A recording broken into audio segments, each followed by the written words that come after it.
السلام عليكم ورحمة الله وبركاته. كلنتي wanaagsan asxaabay meel kastood naga daawanaysaan ku soo dhawaada barnaamijkeena habeenimo waashkeena wararkii soo kordhay intaynu kala maqnay xaalku waa si adkaanaya wararkii ugu dambeeyay waxa kamid ah waanu barnaamijka ku soo gudbin doono Trump oo laba arimood oo muhiim ah ka hadlay Iran oo joojisay wada xaajoodyadii ay isla wadeen iyaga iyo Mareykanka oo uu Trump ka hadlay wuxuu soo kale Trump sheegay inuu telefoonka kula hadlay Netanyahu muxuu ku yiri oo uu u sheegay xaaladda dagaalka ka socda koonfurta Lebanon oo cirka galay Israa'iil oo qiratay askar iyo taliyaal guutooyin in la qaramsaday saacadihii la soo dhaafay Hezbollah oo sheegtay in aanay waxba la hari doonin si ay dalkooda uga xoreeyaan ciidanka soo galay ee Israa'iiliyiinta haddaba wararkaas ayaynu barnaamijkeena ku faahfaahin doonaa caawa dhammaantood waa warar goordhow soo kordhay oo soo dhacay inta aan ku jirno wixii akhbaarada soo kordhana waan idinla saabay meel kastood naga daawanaysaan ku soo dhawaada mar kale iyo mid ka mid ah barnaamijyada aanu idinkugu talagalnay waa barnaamijkeennii habeenimo isniina talaada soo galayso taariikhduna ay tahay 1 bisha 6 haddaba barnaamijka waxaynu ku soo qaadanaynaa wararkii soo dhacay intaynu kala maqnayn ugu horeyn waxaynu ka bilaabaynaa Mareykanka iyo Iran waxa u dhaxaya Iran barnaamijkan kii ka horeeyay labaad waanu ku soo qaadanay inay aad uga caraysnayd waxa ka soconaya Lebanon iyo weerarka cab ee ay Israa'iil ku qaaday iyo dhul iyo meel kasta oo ay ku qabsatay goobo muhiim ah oo Lebanon ka tirsan taasoo ay ku tilmaantay Iran inay tahay arin aan la aqbali karin waatii ciidanka Iran ay warka soo saareen waxa ku xigay wasaaradda arrimaha dibadda Iran waxay dusha ka saartay Washington Trump iyo kooxdiis in Israa'iil ay ku dhiirato xabad joojin waxay tiri xabad joojinta soo kuma jirin Lebanon way intaas uga aamusantay ma aqbalayna tiri Iran Israa'iil waxa ay sameynayso Lebanon oo dhan weerarayna Beirut xasma ka yeeleen wax hawsha ku sii socon kartana ma markii hore waxay joojisay dhammaan fariimihii wada hadalka ee dhexdhexaadiyaasha iyaga Mareykanka u dhaxay ma galeynay wada hadal baashaanu meelaan saarayna nimankan gabgablayaasha oo Lebanon laga celilaayay annaga ayaga waa soo feesteenayna Mareykan marka asaga u taalaha soo galaa ma ka baxo haddaba markaanadu tuso telefishinka Al Jazeera goordhow uu qoray wuxuu leeyahay Tehran waxay mas'uuliyadda waxa dhacaya dusha ka saartay in xabad joojintii la jabiyo ah Israa'iil inay jabiso xabad joojintan ayay waxay dusha ka saartay Mareykanka Washington ayay dusha ka saartay waxay tiri Israa'iil inay jabiso xabad joojintan adinka ka mas'uula wasaaradda arrimaha dibadda ee Iran ayaa war rasmi ah soo saartay ku tumashada xabad joojinta oo dhan kasta ah oo markaa Mareykanka isaga ayaa qaadi doona mas'uuliyadda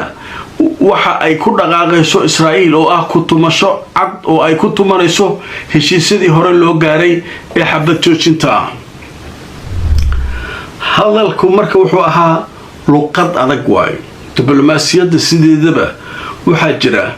luqad dabacsan wax la yiraahdo iyo luqad adag wax la yiraahdo dawladaha way yaqaanaan iyo dadka la macaamila siyaasadda luqad adag macnaheedu waxa waay waxaan waa annaga waa meesha ugu dambaysa ka joognaa waay wasaaradda khaarijiya iyo taliska ciidanka iyo waxay oo dhan haday ka hadlayaan arinta Lebanon Iran waxay leedahay xabad joojinta si oo ka loo sameeyay Washington adikaana ka mas'uula hawsha marka waa bilaabanaysaa waay ninkii Trump markuu meesha ay ka marayso Iran arkay ayuu laba arimood sameeyay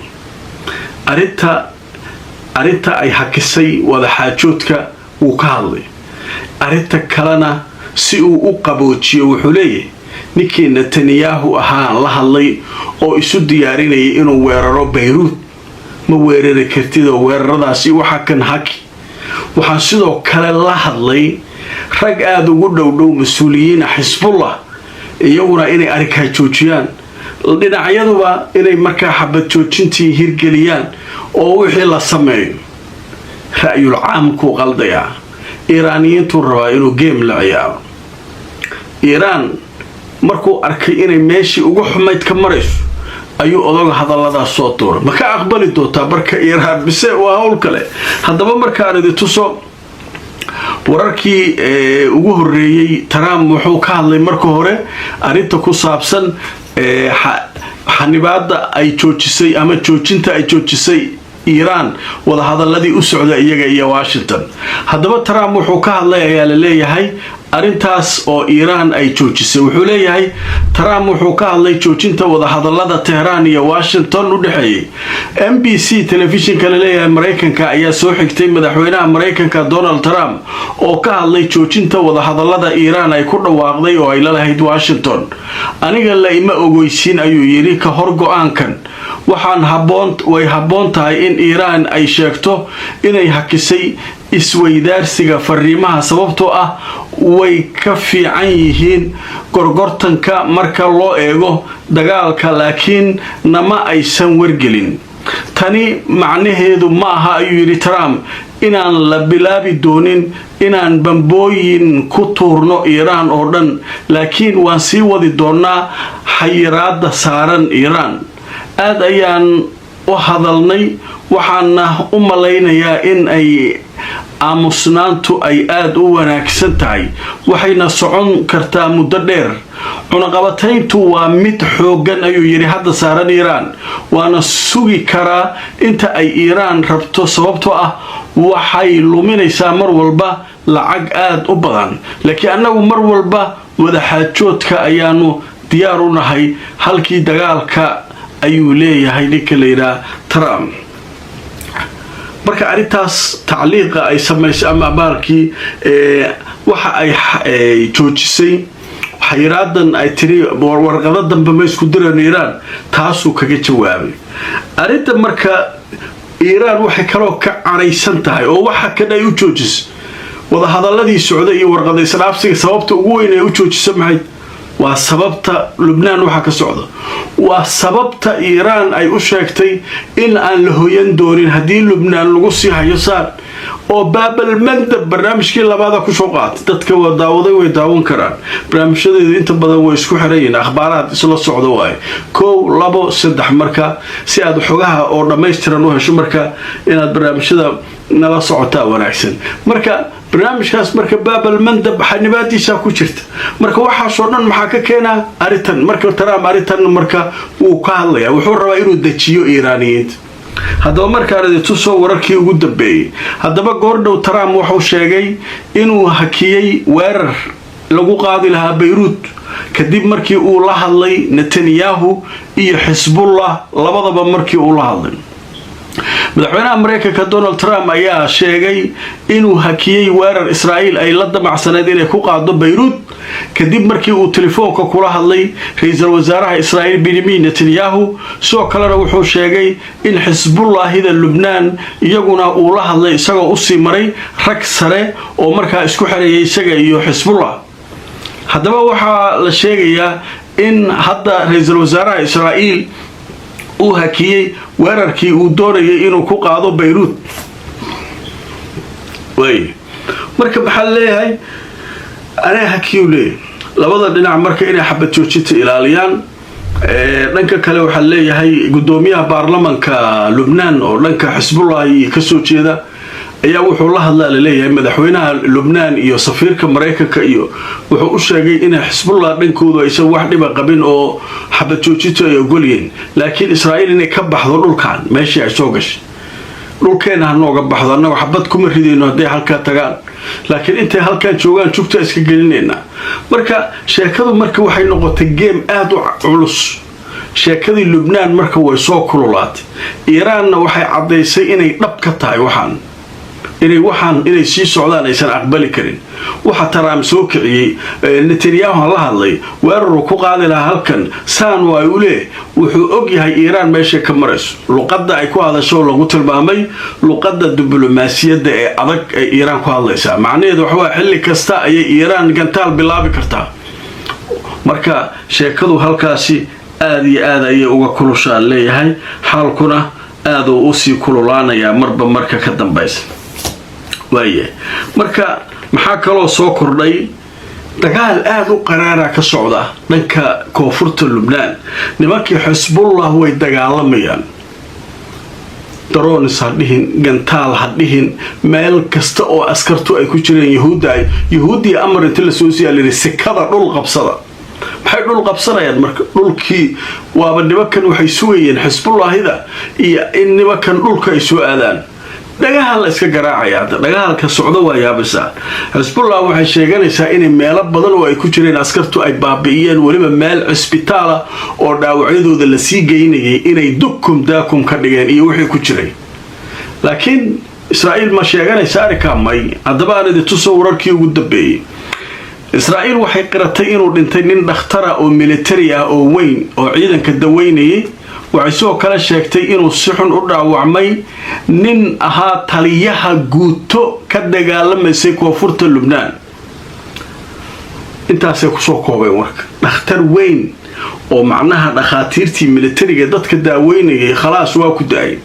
nin weyn oo isaguna taliyaha guuto dhan oo ciidan watay ayaa isaguna dhaawacmay ayaga qiranaya tan warbaahinta Israa'iil ayaa laga soo xigtay caawa sheegay laakiin Xisbullah waxay sii sheegeen inay meelay dadku ciidanka ku sii daaweysanayeen ay diyaarado drone u galiyeen kuwii isqarxinay أبابيل الله طيرا أبابيل مغشل عادي قرآن كايد مركا ديارته ذو حب حيان أبابيل ترميهم بحجارة من سجيل واي أبتي شبره كذا ينجحات بركي لصور رينمكي مرودياش وتي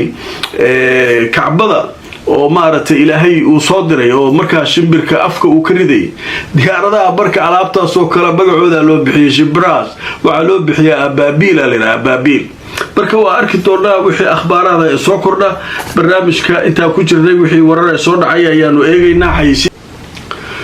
كلت wanaagsan markale asxaabay meel kastood naga daawanaysaan ku soo dhawaada barnaamijkeena habeenimo waa isniin talaada soo galayso qaybii ugu dambeeyay barnaamijka aynu joognaa qaybtan alaab waxaanu ku soo qaadanaa intaynu barnaamijka ku jirnay wax khabara ama wara oo soo dhacay hadaba war weyn ayaa soo dhacay hadda aan idin tuso telefishinka Al Jazeera qaybta wararka degdega waxa lagu soo qoray Israa'iil waxay qiratay in ay dhaawacmeen saraakiil sare iyo askar ciidanka ka tirsan dagaal aad u qaraar oo ka dhacay koonfurta Lubnaan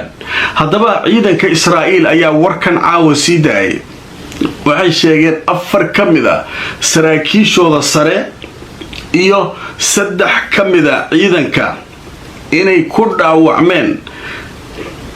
dagaalo aad u qaraar oo markaa dhacay iyagoo dhaawacooduna isugu jiro kuwa qatara iyo kuwa meel dhexa ah koonfurta Lubnaan ayaa dagaal culus ka socda leeyahay marka haday way sheegeen Xisbullah haday way sheegeen waxay yiraahdeen meel dhamac cunay laakiin markii hore maxay noo sheegeen hal dhakhtar dhintay karaasaan hadda maxay ku soo dareen 4 sarkaal iyo 3 askari haddana si xun u dhaawacantay qaarkood qaar ma dhaawacoodu meel dhaxaad yahay kan waxay yiraahdeen Xisbullah waxa rabtiin sheega annaga waxaan waa qaramsanay meesha laba dhaawacantay 5 dhintay maxaa naga galaan annaga waxaan ugu ballanay inta ciidda Lubnaan ku jirtaan inaad ka saarno waxay rabtaan ugu qaadato marka sheekadu marka waa dhanaan tahay dagaal aad u qaraar ayaa hadda socdaa la leeyahay hadaba waa arki doonaa wixii akhbaarada ee soo kordha inta aanu maartay barnaamijka qaybihiisa dambe ayaanu maraynaa waana gabagabadii intaas ayaanu barnaamijka ku soo gabagabaynaynaa wixii soo kordha barnaamijyada dambe ayaanu idin kula socodsiin doonaa inta aan mar kale kulmayno asxaabay nabadgelyo